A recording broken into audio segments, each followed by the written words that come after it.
할렐루야, 반갑습니다. 주일로 3일 동안 또 은혜 가운데 잘 지내셨습니까? 오늘은 날씨가 많이 좀 풀린 것 같습니다. 이번 겨울은 또 하나님 은혜로 한국의 전통적인 사만사온의 그런 걸 좀 느끼는 것 같습니다. 추웠다가 또 좀 풀어졌다가 우리 신앙생활처럼 하나님 쪼있다가 풀어졌다가 쪼있다가 풀어졌다가 너무 좋은 일만 많으면 또 성도님들이 많이 또 해이해지시죠. 또 고난만 너무 많이 오면 그것도 너무 힘듭니다. 우리 하나님 같아요. 이 날씨가 보니까. 자, 오늘은 사도행전에서 사도 베드로와 함께 초대교회의 양대 산맥이라고 할 수 있습니다. 베드로, 바울.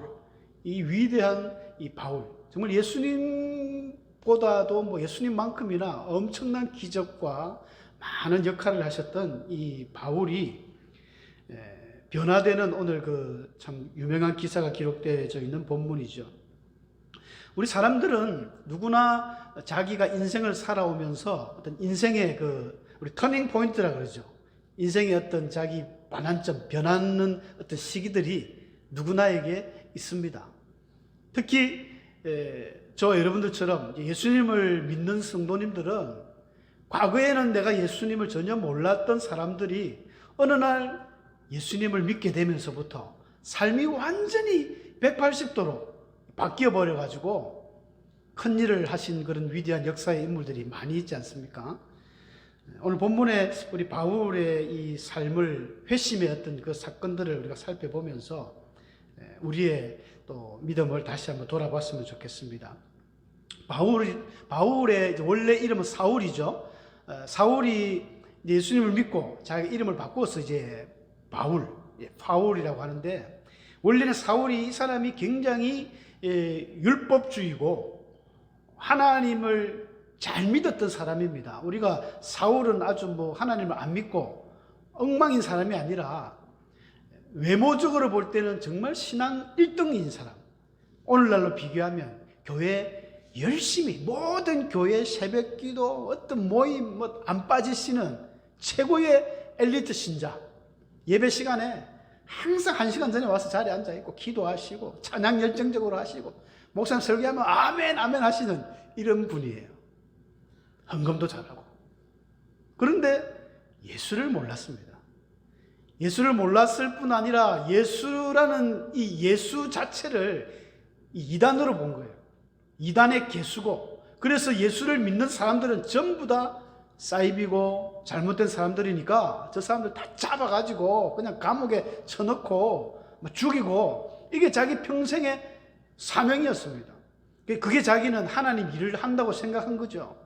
그래서 오늘 본문에 읽었지만 위협과 살기가 등등해 눈에 불을 켜고 예수 믿는 사람들을 찾으러 다니는 이런 사람이 사울이었습니다. 그래서 그날도 이제 정보를 입수했죠. 다메섹에 가면 여러 회당에서 이 이단의 무리들이 이제 우리가 생각할 때 그리스도인들인데 그들이 예배를 드리고 신앙생활 한다더라. 이 정보를 입수했어요. 그래서 대제사장으로부터 딱 이제 자격을 얻어가지고 공권력을 행사하러 가는 거예요. 오늘날처럼 우리 코로나 때 보면 뒤에 와가지고 사실은 별거 아닌데, 그죠? 탁 자기들이 무슨 나라에 큰 뭐가 되는 것처럼 어깨가 올라가가지고 탁 떨어지세요. 너무 붙지 마세요. 마스크는 썼습니까? 그런 것처럼 사울이 이 공문을 딱 들고 이제 자기는 힘이 있는 거죠. 유대 사회의 사내들인 그 공회원들은 오늘날 국회의원입니다. 최고의 힘 있는 사람들이기 때문에 당당하게 아주 씩씩하게 갔습니다. 가다가 예수님을 만난 거죠. 예수님이 그 사절에 보면 3절부터 오늘 다메섹에 다가갈 때쯤 갑자기 하늘에서 강력한 빛이, 여러분 강력한 빛은 어떤 빛일까요? 저도 못 봐서 한 번도 경험을 못 했습니다만은 햇빛이, 우리가 참 햇빛을 오래 못 보지 않습니까? 눈이 부셔서 그 햇빛이 강하게 바울에게만 쫙 비쳤던 것 같아요. 그래서 사울 주변에 비치니까 사울이 갑자기 무서웠던지 엎드렸습니다. 본능적으로 느꼈죠. 이거 그냥 빛이 아니다. 하나님의 빛이다. 두려웠어요. 그래서 엎드렸습니다. 근데 사울은 저는 생각을 해보니까 내심 사울은 내심 어떤 마음이었을까? 아마도 엎드려서 사울아, 네가 참 주의 일을 잘하는구나. 내가 너에게 복을 주고 또 복을 주고 네 자녀에게도 복을 주리라. 이런 음성을 혹시나 기대하지 않았을까? 왜냐하면 자기는 너무 열심히 하나님 일을 했으니까. 자기는 뭐 이게 주의 일이다 생각하고 사명을 가지고 열심히 했거든요. 그런데 뜬금없이 청천벽력 같은 사절에서 딱 소리가 나는데, 사울아 사울아 네가 어찌하여 나를 박해하느냐. 야, 이게 쇼킹한 일이 터졌습니다. 사울은 혹시라도 어떤 하나님의 어떤 칭찬이나 있을까 했는데, 칭찬은 뭡니까? 너 왜 나를 핍박하느냐? 네가 왜 나를 박해하느냐? 사울이 정신이 헷가득거리는 거예요. 이거 뭐지? 나는 핍박한 사람이 없는데, 나는 박해한 사람이 예수 믿는 사람들밖에 없는데. 딱 하늘에서 소리 나는 거는 분명히 하나님이거든요. 사울이 그 5절에서 그럽니다만 주여 누구시니까, 이 주여라는 그 퀴리오스, 이 하나님을 말합니다. 사울이 예수님을 안 믿기 때문에 예수님 주님이라고 하지 않습니다. 하나님이요. 하나님 누구십니까 도대체? 하나님 이게 무슨 이야기입니까? 이런 이야기거든요. 나는 네가 핍박하는 박해하는 예수다. 예수님이 직접 말씀하신 거예요. 야, 근데 참 신기하죠. 예수님의 이 말씀은 사도 바울은 청년 사울 때 예수님을 한 번도 만난 적이 없습니다. 본 적도 없습니다. 우리 사복음서를 아무리 자세하게 뒤져봐도 사울이라는 이름은 나오지 않습니다. 그런데 사울은 이 관원이었다고 하기 때문에 굉장히 젊은 관원이거든요. 나이가 많아봐야 30세 초반 아니면 20세 후반, 이 정도 젊은 나이의 관원입니다. 예수님이 뭐 십자가 지실 때 이 공회원들이 대제사장하고 막 이렇게 괴로움을 주고 그 십자가 지게 했기 때문에 그 예수에 대한 소문은 들었을 거예요. 예수에 대한 어떤 소문을 알고 어떤 이단의 개수가 있는데 이상한 사람이 있더라, 이 정도는 알았겠죠. 하지만 직접 만난 적도 본 적도 없는데 예수님은 너 왜 나를 핍박하느냐? 여기 이 질문에서 우리는 중요한 사실을 깨달을 수 있습니다. 예수님께서도 요한복음 15장 그 포도나무 비유, 유명한 비유죠. 그때 말씀하실 때 나는 포도나무요 너희는 가지다 그랬습니다. 제자들을 다 모아놓고, 여러분 포도나무나 가지나무 똑같은 거 아닙니까?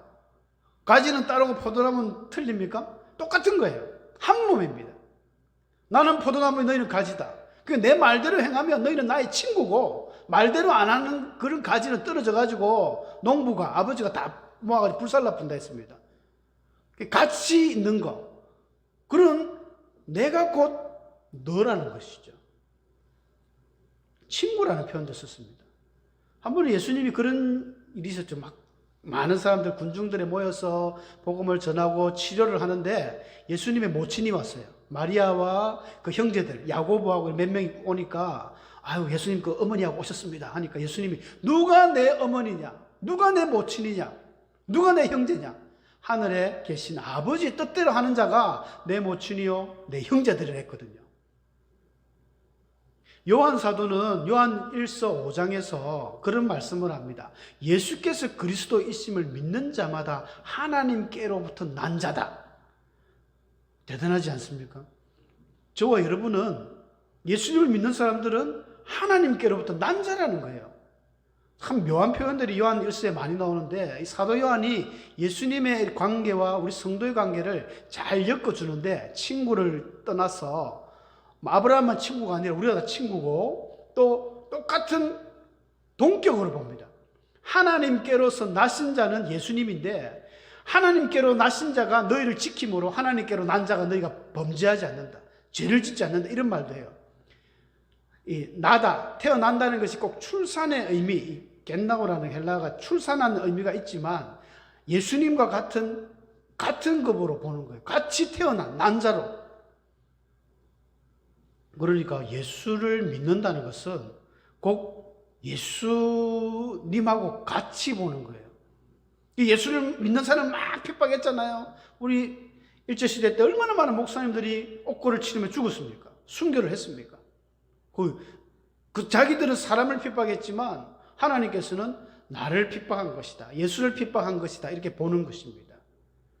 절대 예수 믿는 사람하고 싸우면 안 돼요, 여러분들. 그냥 예수 안 믿는 사람하고 싸우면 싸웠지. 예수 믿는 사람하고 싸운다는 것은 예수님하고 한판 뜨는 겁니다. 사울이 너무 충격을 받았습니다. 이게 뭐지? 나는 이단이라고 생각하는 그 예수 믿는 사람들을 막 무조건 괴롭히고 핍박을 했는데, 이야, 예수님이 하나님이신가? 예수님이 그리스도 메시아인가? 계속 이 마음의 갈등이 생긴 겁니다. 여러분, 사도 바울은 예전에 사울은요, 이스라엘의 그 대단한 학파, 이 가말리엘이라는, 힐렐과 가말리엘 두 파가 있는데, 이 가말리엘의 수석 문화생입니다. 최고의 학식이었어요. 진짜 공부도 잘하고 율법을 도통하고 성경을 도통한 인물이거든요. 그래서 예수님이 왜 자기는 예수를 그리스도로 인정 안 하냐면, 시편에 보니까 나무에 달린 자마다 저주받은 자라. 그렇기 때문에 어떻게 예수님이 십자가에 죽었는데 그 사람이 메시아가 절대 아니다, 그 사람은 저주받은 자라 했기 때문에 자기는 안 믿었어요. 그런데 오늘 이 사건을 통해서 이제 자기가 고민을 하는 거예요. 기도를 합니다. 하나님께서 강력한 빛을 통해서 눈이 멀었습니다. 어떤 비늘 같은 걸 하나님이 씌워버렸습니다. 그래서 구절에도 나옵니다마는 3일 동안 보지도 못하고, 눈에 안 보이는 건 안 보이는 건데 먹을 수는 있잖아요. 근데 먹지도 마시지도 아니한 겁니다. 왜 그랬냐면, 이 아나니아에게 하나님께서 성령으로 말씀을 주실 때에 그가 기도하고는 중이다 이랬거든요. 모든 식음을 전폐하고 바울은 예수가 누굴까? 왜 나에게 나타나서 이런 말씀을 하셨을까? 예수는 이단인데, 예수는 나무에 달려 죽었기 때문에 그는 저주받은 사람인데 왜 그가 메시아지? 모든 자기가 아는 말씀과 자기가 모든 학문을 응용해서 계속 생각을 하는 겁니다. 충격을 받은 것이죠. 그래서 바울이 아까 그렇게 물었지 않습니까? 그 물음이, 사울아 사울아 네가 나를 왜 박해하느냐 할 때에 주여 누구십니까? 이렇게 물었습니다. 여러분, 이 질문은 정말 중요한 질문입니다. 우리 사람들이 살아가면서 많은 질문을 하는데 최고의 가치 있고 의미 있는 질문이 바로 예수님이 누구인가입니다. 예수님이 누군가? 이 질문에 대한 해답을 모르는 사람들은 인생을 아무리 잘 살았다고 해도 그 사람은 잘 산 인생이 아닙니다. 예수님을 모르고 이 세상을 살아갔다? 돈은 많이 벌 수 있습니다. 권력을 가질 수도 있습니다. 대통령이 되고 장관이 되고 국무총리가 될 수도 있지만 예수를 모른다? 그 인생은 실패한 인생입니다. 단연코 말하는데 실패한 인생입니다. 예수, 그가 누구인가? 이걸 잘 알아야 됩니다. 우리가 많은 질문들이 세상에 존재하지만 정말 좋은 질문들은 얼마 없어요. 우리 많은 인생들이 하는 질문이 뭐가 있습니까? 어떻게 하면 잘 살 수 있습니까? 어디에다가 주식을 투자해야 이게 대박이 나겠습니까? 뭐 이런 거 항상 어디에 땅을 좀 사놔야 이게 막 몇 배로 오르겠습니까? 이번 정부에는 뭐 서울의 집값이 많이 폭등을 했죠. 폭등을 해가지고 모르겠습니다. 투기꾼들이 돈을 많이 벌었는지 모르겠지만 그것도 예수 안 믿으면 아무 소용없습니다. 물거품입니다. 모래 위에 지은 집 같습니다. 누가복음 18장 18절에서 어떤 관원이 선한 선생님이요, 내가 어떻게 하면 영생을 얻겠습니까? 이렇게 물었잖아요. 참 좋은 질문입니다. 우리 인생들이 내가 어떻게 하면 영생을 얻을까? 내가 어떻게 하면 예수를 잘 믿을까? 이런 것들이 질문이 되어야 되는데 너무 우리 육신의 이 정욕에 휩싸인 그런 질문들, 그런 쪽으로 가면 큰 의미가 없습니다. 그리고 하나님은 우리 하나님의 백성들이 다 부자되라고 말씀한 적이 없습니다.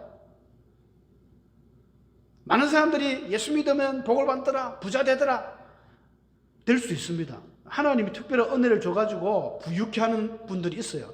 근데 성경의 일반적인 많은 진리는 부자는 천국 가기가 굉장히 어렵다. 제자들에게 예수님이 하셨잖아요. 낙타가 바늘 귀로 들어가는 것처럼 너무너무 어렵다. 어렵죠. 부자들은 모든 것이 부유한 사람들입니다. 돈이 많아요. 생명 빼고는 돈으로 다 됩니다. 그렇죠? 죽을 나이가 돼가지고 이 생명은 돈으로 어떻게 할 수가 없어요. 그 삼성의 그 거부, 이건 회장 죽는 거 보세요. 어쩔 수가 없어. 돈으로는 안 됩니다. 나머지는 다 됩니다. 뭐 고치는 거, 모든 게 돈으로 다 돼. 그거 안 되지 않습니까? 우리가 이 부유한 사람들은 모든 게 다 되니까, 특별히 하나님을 믿는 성도 중에 부유한 사람들도 교회는 다니긴 다니는데 좀 뭐랄까요, 신앙생활의 간절함은 부족합니다. 그럴 수밖에 없죠. 뭐 다 있으니까 뭐 그렇게 뭐 편안하게 종교생활이 될 수 있어요. 신앙생활보다 종교생활에 치우칠 확률이 많습니다.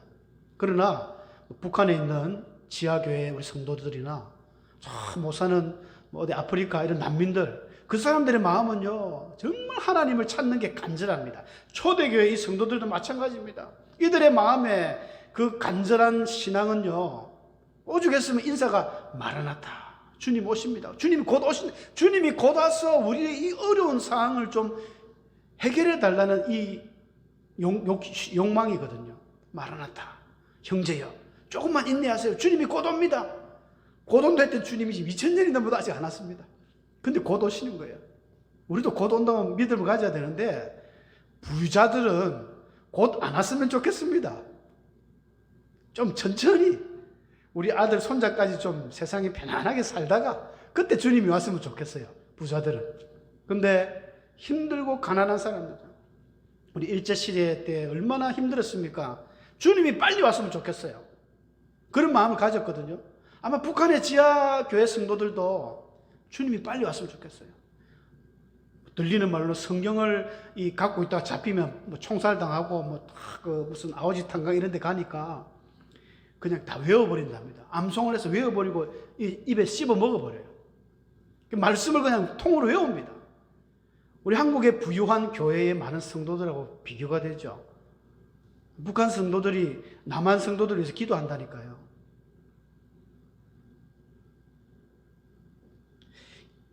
고난받는 것, 이것을 우리가 부끄러워하면 안 됩니다. 베드로 사도는 베드로전서 4장 13절에서 너희가 그리스도의 고난에 참여하는 것으로 즐거워하라.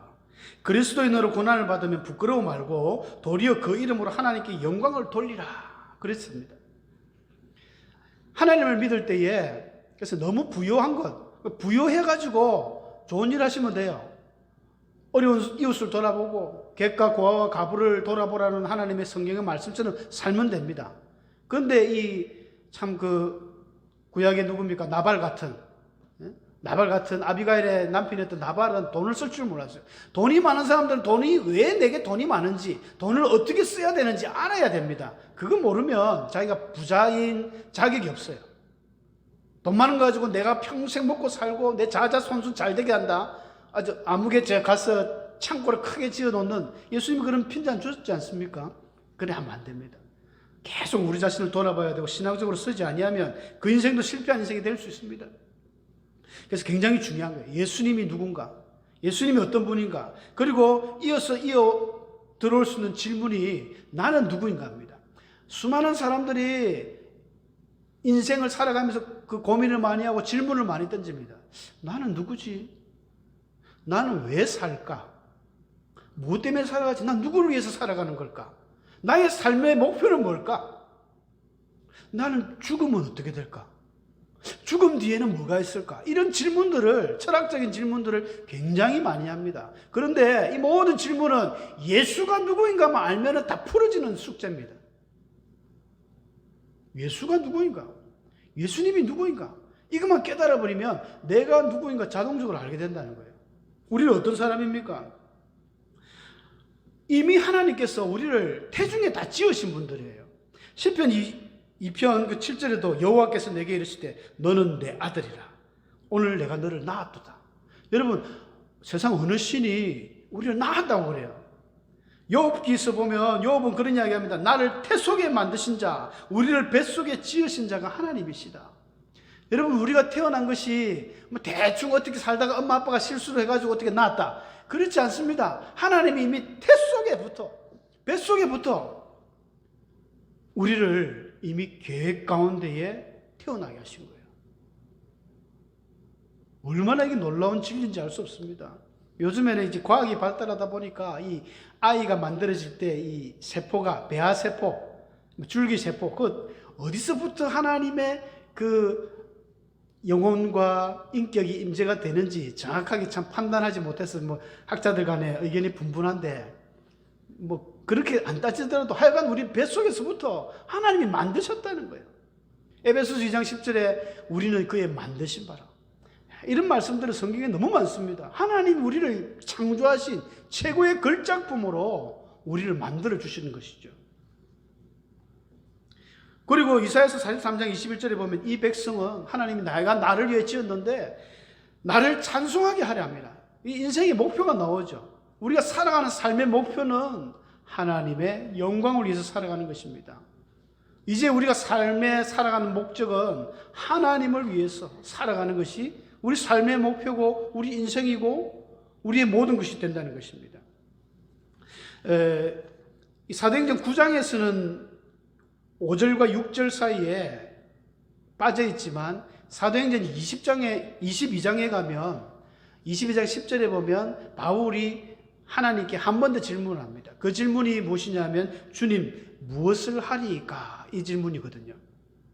자기가 그 천부장이 이제 막 소요가 나가지고 잡혔을 때 간증을 합니다. 바울이 2번 간증을 하는데 한 번은 천부장 앞에서 하고 한 번은 아그리빠 왕 앞에서 하는데 첫 번째 간증에서 정확하게 이야기를 해요. 하나님께서 자기가 다메섹 갈 때 강력한 빛을 보여주시면서 사울아 사울아 네가 왜 나를 핍박하느냐. 그래서 자기가 물었다는 거예요. 주님 누구십니까? 나는 네가 핍박하는 예수다. 그랬을 때 바울이 주여 내가 이제 무엇을 하리까? 이렇게 물었다는 것입니다. 여러분 굉장히 중요한 질문입니다. 예수가 누구고 이제 하나님이 누구고 내가 어떤 존재인지 깨달았을 때에 그것을 끝내지 말고 이제 그러면 내가 무엇을 해야 될까요? 하나님 내가 이제 무엇을 할까요? 이게 굉장히 중요한 질문입니다. 거듭난 하나님의 자녀는 하나님의 말씀대로 살아야 됩니다. 그래서 오늘 본문 6절에도 예수님이 그랬지 않습니까? 너는 일어나 시내로 들어가라. 네가 행할 것을 네게 이를 자가 있을 것이다. 하나님께서 이미 그 아나니아라는 제자들 중에 한 분인데 어떤 리더급이죠. 아나니아 목사님을 딱 준비해가지고 다메섹에 그에게 따로 이야기합니다. 아나니아야, 직가라는 곳으로 가면은 그 다소 사람 사울이라는 사람이 있는데 그 사람을 찾아라. 지금 그가 기도 중인데 네가 가서 그에게 안수하고 또 세례도 베풀어 주라. 그러니까 아나니아가 하나님 이 사람은 우리 예수 믿는 사람들 잡아 죽이고 막 핍박하는 사람인데요. 가라 괜찮다. 내가 이 사람을 통해서 이방에 복음을 알리는 택한 나의 그릇이다. 하나님이 이미 점 찍어 두신 거죠. 바울을. 그래서 아나니아가 가서 막 기도해가지고 눈에 비늘이 벗어지면서 앞도 보게 되고 세례도 받고 그러고 나서부터는 밥도 먹고 이제 기운을 차립니다. 아나니아가 만약에 한 일주일쯤 뒤에 갔으면 사울이 엄청 고생을 많이 했을 거예요. 딱 사흘 동안 눈이 가는 게 아니거든요. 이게 비늘을 하나님 딱 막아놨어요. 가서 안수 안 해줬으면 못 벗어납니다. 하나님 질서의 하나님이지 않습니까? 아무나 보내고 딱 하나님이 그 사역자를 보내가지고 딱 하니까 벗어지게 하고 또 세례받게 하고 사울이 완전히 변해버렸습니다. 딱 세례받고 나서부터 자기가 이제 그동안 한 3일이었지만 그의 학식, 그의 성경 지식으로는 이미 결론이 났어요. 예수가 그리스도구나. 예수가 메시아구나. 구약 성경에서 그토록 기다리고 예언했던 메시아가 바로 예수님이구나. 이걸 이제 깨달았어요. 완전히 터득했습니다. 그래서 세례받고 음식 먹고 힘을 내가지고 바로 다메섹에 가지고 이제 막 나팔을 불고 전달을 합니다. 예수는 그리스도다.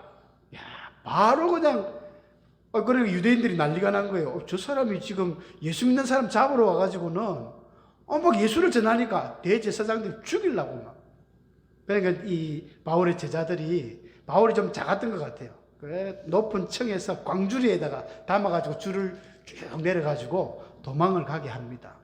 그 뒤로 이제 바울은 잠시 이제 사도행전 13장 그 바나바와 나올 때까지 성경에 등장하지 않지만 그 기간 동안 한 3년 아라비아에서 열심히 기도했다는 그런 이야기들이 있습니다. 기도하면서 이제 완전히 성경을 정리하는 거죠. 예수님에 대해서 정확하게. 바울은 그렇게 고린도서 5장 17절에도 고백했습니다. 그런즉 누구든지 그리스도 안에 있으면 새로운 피조물이다. 이전 것은 지나갔으니 보라 새 것이 되었도다. 새 사람이 되었어요. 자, 우리는 나는 무엇으로 하나님께 영광을 돌릴까? 이게 굉장히 중요하죠. 갈라디아서 2장 20절에 바울이 하신 이야기인데 참 우리 같이 한번 읽고 마칠까 합니다. 한번 읽어보겠습니다. 내가 그리스도와 함께 십자가에 못 박혔나니 그런즉 이제는 내가 사는 것이 아니요 오직 내 안에 그리스도께서 사신 것이라. 이제 내가 육체 가운데 사는 것은 나를 사랑하사 자기 자신을 버리신 하나님의 아들을 믿는 믿음 안에서 사는 것이라. 정답이 여기 있습니다. 이제 우리는 이미 그리스도와 함께 십자가에 못 박혀 죽었다는 거예요. 우리가 세례받을 때, 내가 예수를 믿을 때 우리 과거의 우리의 육신적인 모든 모습은 죽었습니다. 그래서 이제는 우리가 사는 게 아닙니다. 내가 사는 것이 아니고 이제는 그리스도께서 사신 것이다. 내가 지금 살아가고 있지만 내가 사는 게 아니에요. 여러분 아직도 내 자아가 살아 움직인다는 것은 아직도 젖을 먹는 신앙인입니다. 너무 연약한 신앙이네요. 이제는 바뀌어야 됩니다. 내가 육체 가운데 사는 것은 하나님의 아들을 믿는 믿음으로 사는 것입니다. 남은 인생 여러분 주님 부르시는 그날까지 살아갈 때 내가 사는 게 아니에요. 그리스도께서 사는 것입니다. 내 안에 그리스도께서 사는 것이고 그 믿음으로 살아가는 복된 인생인 것입니다. 그런 마음으로 살아간다면 이 바울같이 우리가 위대한 세계 선교는 못할지라도 우리가 하나님 앞에서 내 있는 위치에서 내가 할 수 있는 최대한의 영광을 드러내며 하나님 앞에 귀하게 쓰임받는 복된 성도님들이 될 줄로 믿습니다. 기도하겠습니다.